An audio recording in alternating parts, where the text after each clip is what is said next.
everyone, magandang tanghali po, magandang hapon po sa inyong lahat for today's video mga kasari. Meron po tayong napakagandang pag-uusapan today. Itong aking video ay para po sa mga baguhan or para na rin po sa mga datihan na hindi pa masyadong alam ang diskarte kung paano po ba talaga tayo magpatong o magpatubo ng ating mga paninda sa ating maliit na tindahan. Itong aking share na to mga kasari ay aking sarili experience lang po kung paano po ako magpipresyo dito sa aking mga paninda, kahit na marami po tayong mga kakompetensya, mga kasari, talaga naman hindi po natin talaga maiiwasan na ngayong mga panahon matumal po talaga ang bentahan. Meron pa rin naman tayong benta mga kasari, di ba? So ibig sabihin, effective yung ating diskarte sa pagpipresyo sa ating mga paninda. So kailangan lang meron kang diskarte, meron kang mga batayan kung paano ka magpipresyo ng iyong mga paninda sa iyong tindahan para hindi ka mahuhuli, hindi ka mapapantayan ng iyong mga kakompetensya. Kailangan manood ka dito sa video na to mga kasari, kasi ito ay napakalaking tulong ito mga kasari para ang iyong tindahan ay hindi mahuhulaan ng iyong mga kakompetensya kung paano ang iyong method sa pagpepresyo. Kasi ito na mga kasari. So dito sa aking mga tindahan mga kasari, wala tayong tinatawag na standard pricing. Hindi tayo dito standard. Meron tayong peso method, meron din tayong percent method. So nagdedepende sa mga presyon sa ating puhunan sa ating mga paninda. So for today, i-share ko sa inyo from the very beginning yung pinakamaliit na puhunan hanggang sa pinakamataas na puhunan ng ating mga paninda.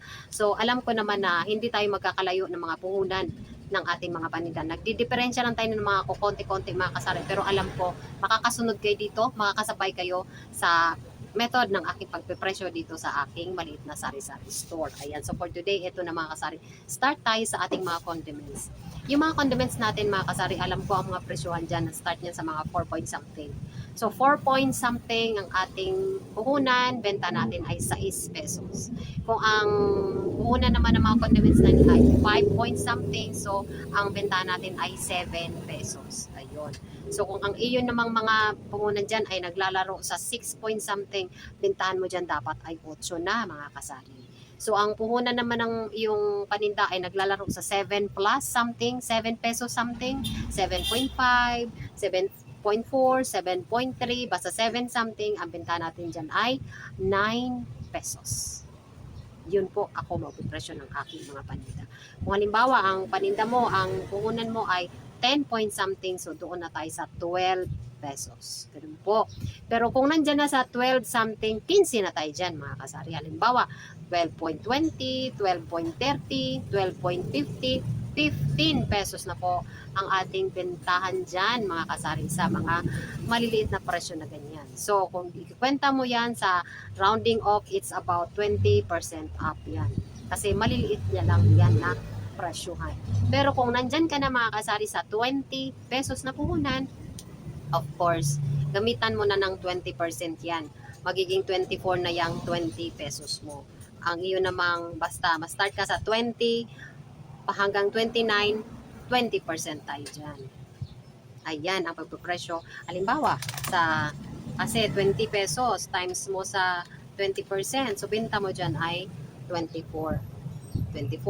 So ngayon naman, ang presyo mo ay nandiyan sa 26, times mo again sa 20%, presyo mo dyan ay 31 lang. 31.2, ibig sabihin, 31 ka lang mga kasari. Huwag kang magra-round off kasi kung hindi pa siya umabot ng 5, halimbawa, 31.5, gawin mo ng 32.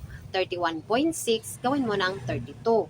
Pero kung 31.2, 31.3, 31.4, 31 pa rin yan mga kasari. Huwag mo i-round off ng 32 para medyo mababa ka pa rin sa iyong mga kakompetensya. Pero kung mag 31.6 ka na, 32 na, automatic ang iyong magiging presyo. Ayan. So tapos na tayo sa 20 papuntang 29. Kasi maliit sa 5 point something hanggang 10 hanggang 12. Nasabi ko na 12.5, 15. 4 point something, 6. 5 point something, 7. 7 point something, 9. Nasabi ko na, di ba? So, kung hindi nyo nakuha yung part na yan, balikan nyo yung video na to. So, na tayo sa 30. 30 pataas. So, 30 papuntang 50, ang presyo natin dyan ay 15% na mga kasari. Let's say, ang puhunan mo ay 30 times mo sa 15%. So, magiging 34.5. This is the time na gawin mo ng 35 pesos. Kasi 34.5, rounding to 35 na po yan mga kasari. Round off mo na sa 35 kasi 34.5 na yan. So, kung mga estudyante tayo, ganun ang tinuturo ng ating teacher. Kapag naka 5 na, automatic magiging plus 1 ka na dito sa left side mo nga number. So, halimbawa, 36.6, magiging 37 na yan. Pero kung 36.4, 36 pa rin yan, mga kasari. So, yan, balikan natin yung paano tayo nag-aral noon.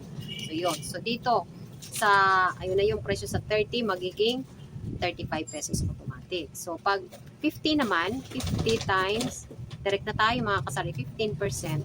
So, ang presyo dyan ay 57.5 sa 50 pesos. So, dahil 57.5, gawin nating 58 pesos. Mura lang yan, mga kasari, kasi 15% lang ang pinapatong mo dyan. Kaya kung 70 na ang puhunan mo, pataas, mag-add ka na lang ng peso method dyan, mga kasari. Huwag ka nang maggamit ng percent kasi mataas na. Depende sa iyo kung patungan mo ng 6 pesos, 7 pesos, 5 pesos, 8 pesos. Depende na yan sa diskarte mo. Basta hindi mo na siya gamitan ng percent method. Kapag ka mataas na po ang puhunan, peso method na tayo dyan, mga kasari, kasi magiging mahal na po kung mag-stick tayo sa percent. Kaya ang ating presyohan dito sa ating tindahan, hindi po tayo pwede sa mga standard pricing na mag-stick lang tayo sa isang presyohan. Kailangan meron tayong iba-ibang presyo sa ating mga paninda. Depende sa by bracket, mga kasari. Depende kung ang presyo ay malaki na, syempre peso method ka na dyan. Kung lower pa yung presyohan, yung puhunan, pwede ka dyan mag 20%. Kasi medyo mataas-taasan ng konti, pwede ka mag 15%. Ganun po ang strategy ko sa pagpipresyo ko sa aking mga paninda. Hindi po ako nagbe-base lang talaga, mga kasari, sa percent. Kasi kung percent ang pagbabatayan mo, mamamahalan ka, mawawalan ka sa market, kumbaga matatabunan ka, hindi ka mabibilhan. Nabibilhan ka sa mga lower prices mo, siguro sa mga malalaking items na namahal na, hindi ka na mabibintahan. Katulad nila, mga kasari, sa mga 300 grams na mga Bear Brand. Pagpatungan mo yan ng percent, magiging mahal ka na. Kaya ako dyan, steady lang ako sa 10 pesos. Ang price niyan is 105 something, 10 pesos lang ang aking patong dyan. Hindi mo pwedeng patungan yan ng 15 or 20. Mas mahal ka na. Hindi ka na mabibilhan, di ba? Lalo na kung may mga katabi kang mga malalaking mga pamilihan. Tapos tayo, sari-sari store lang, maliit lang ang tindahan natin. Pag pinatungan mo yan ng mahal, wala na, hindi ka na mabibilhan, mga kasari. So, sayang, lalo na kung nagre-rent ka, sayang yung customer na hindi bibili sa'yo kapag halimbawa lumapit na sa tindahan mo. Kaya dapat marunong ka rin magbabala-balanse sa iyong presyuhan sa iyong mga paninda para mabilhan ka, mga kasari. Diskarte ba para ang mga paninda mo ay talagang mai-roll mo everyday. At isa pa, additional tip, mga kasari, kapag meron kang benta, dapat talaga i-roll mo agad sa mga nawawalang mga items sa iyong tindahan. Huwag mong ibili ng kung ano-ano. Huwag ka muna mag-save. Payo ko sa iyo, dahil bago ka pa lang, dapat hindi ka muna mag-save. Lahat ng nagiging benta mo, i-roll mo sa mga panindang nawawala sa tindahan mo. At sa tingin mo, ayun ay fast moving, medyo dagdagan mo ang iyong stocks. Pero kung yung mga item na napapansin mo na slow moving, gawaan mo yan ng paraan. Medyo i-lower mo yung price dyan para mabili. Diba? Kasi kung stick mo sa price na mahal, tapos medyo mura pala yung kapitbahay mo or kakumpetensya mo, mas lalong hindi mabibili ang item na yan kapag mataas mo siyang pinresyuhan, lalo na kung slow moving items. Kaya dapat diskarte, mga kasari, para magiging tumagal ang tindahan mo. At syempre, makabayad ka ng mga responsibility natin sa ating sari-sari store. Marami tayong bayaran dyan, lalo na kung nagre-rent ka. May mga tubig, may mga kuryente, may rental ka pa.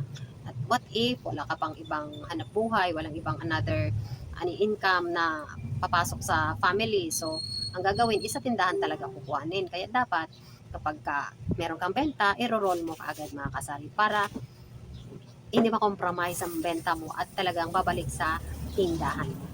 So, yun lang po ang aking share for today's video kung paano ako magpatong, paano ang diskarte ko sa pag-depression ng aking mga paninda. So, sana may nagets ka, mga kasari, at naintindihan mo. Kung hindi mo naman naintindihan yung mga sinabi ko kanina, pwede mong i-fast forward. Pakinggan mong muli hanggang sa makuha mo yung presyohan ko dito sa aking tindahan. Tip ko yan sa iyo, mga kasari. Ito ay, mga kasari, ito talaga ang ginagawa kong presyohan dito sa aking tindahan. So that's all for today's video, mga kasari. Sana may nagets kang idea. Thank you so much for watching and see you on my next videos. Bye-bye, kasari.